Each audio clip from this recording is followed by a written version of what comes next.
नवरात्रि व्रत के 9 दिनों में कितनी बार फला आहार करना चाहिए? व्रत में क्या खाएं, क्या नहीं? जय माता दी दोस्तों, आपका स्वागत है। दोस्तों, हिंदू धर्म में नवरात्रि के मौके पर माँ दुर्गा को प्रसन्न करने के लिए लोग व्रत रखते हैं और विधि विधान से पूजा करते हैं।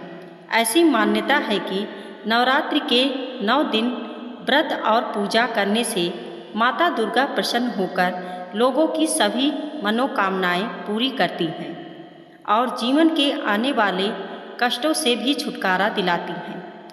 नवरात्रि के अवसर पर जो लोग व्रत रख रहे हैं उनको व्रत के दौरान फला आहार करने को लेकर कुछ जरूरी नियम जान लें चाहिए ताकि उनके व्रत बिना किसी बाधा के पूरा हो सके। ज्योतिष शास्त्र में नवरात्रि के व्रत में खाने को लेकर कुछ नियम हैं कि फला आहार कितनी बार करना चाहिए, लेकिन कुछ स्थानों पर ये नियम मान्यताओं के आधार पर अलग हो सकते हैं, जो कि व्यक्तिगत मान्यताओं और परंपराओं पर निर्भर करते हैं। हालांकि कुछ सामान्य नियम हैं जिनका पालन करना बहुत ही आवश्यक होता है। पंचांग के अनुसार इस साल अश्विन माह के शुक्ल पक्ष की प्रतिपदा तिथि 3 अक्टूबर को शुरू हो गई है। यह तिथि 4 अक्टूबर को तड़के सुबह 2:58 तक मान्य रहेगी। ये नवरात्रि का पर्व पूरे 9 दिनों तक चलेगा। आप लोगों ने अक्सर देखा होगा कि नवरात्रि के दौरान जो लोग व्रत रखते हैं उन्हें जब भी भूख लगती है वे जब मन चाहे फला आहार कर लेते हैं या व्रत खाई जाने वाली चीज़ें खा लेते हैं। वहीं कुछ लोग नवरात्रि के व्रत में दिन में एक बार ही फला आहार करते हैं। यह आमतौर पर दोपहर या शाम के समय किया जाता है। कुछ लोग दिन में 2 बार फला आहार करते हैं, एक बार सुबह और एक बार शाम को। कुछ लोग पूरे दिन में थोड़ा थोड़ा करके फला आहार कर रहते हैं। फला आहार करने के नियम: 1. नवरात्रि के व्रत में आमतौर पर सेंधा नमक का उपयोग किया जाता है, सामान्य नमक का उपयोग नहीं किया जाता है। 2. नवरात्रि के व्रत में आप दिन में कई बार पानी पी सकते हैं। आप विभिन्न प्रकार के फल खा सकते हैं, जैसे कि सेब, अंगूर, संतरा, केला आदि। 3. व्रत में कुछ लोग उबली हुई या भाप से पकाई हुई सब्जियां भी खाते हैं, लेकिन यह व्यक्तिगत पसंद पर निर्भर करता है। 4. कुछ लोग दूध और दही का सेवन भी करते हैं, लेकिन यह भी व्यक्तिगत पसंद पर निर्भर करता है। 5.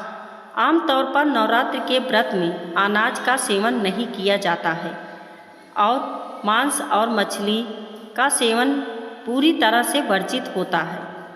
नवरात्रि में अल्कोहल और तंबाकू का सेवन भी वर्जित होता है। इस बात का खास ध्यान रखना होता है। 6. भोजन बनाने और खाने के स्थान को साफ सुथरा रखना चाहिए। व्रत के दौरान मन को शांति रखना चाहिए और भगवान की भक्ति में लीन रहना चाहिए। 7. व्रत के दौरान नकारात्मक विचारों से दूर रहना चाहिए। 8. फला आहार करना व्यक्तिगत पसंद और शारीरिक क्षमता पर निर्भर करता है। आप अपने गुरु या किसी धार्मिक गुरु से भी इस बारे में सलाह ले सकते हैं। कितनी बार कर सकते हैं फला आहार? नवरात्रि का व्रत पूरे 9 दिनों तक रखा जाता है। नवरात्रि के दौरान रसोपवास, फलोपवास, दुग्धोपवास, लघु उपवास, अधो उपवास और पूर्णोपवास किया जा सकता है। कुछ लोग उपवास के दौरान खिचड़ी खाते हैं, कुछ सेंधा नमक के साथ भोजन करते हैं, कुछ फला आहार भी करते हैं, तो कुछ केवल दूध और जल आदि ग्रहण करते हैं। जिनकी जैसी क्षमता होती है वे वैसा उपवास करते हैं। आप चाहे किसी भी तरह का उपवास क्यों ना करें, लेकिन बार बार और बहुत ज़्यादा नहीं खाना चाहिए, क्योंकि ऐसा व्रत करने से व्रत का पूर्ण फल नहीं मिलता है। ताज़ा खाने का करें सेवन। यदि आप फलाहार करते हैं तो 1 या 2 समय ही फलाहार लें। वहीं अधो उपवास करते हैं तो 1 समय ही भोजन करें।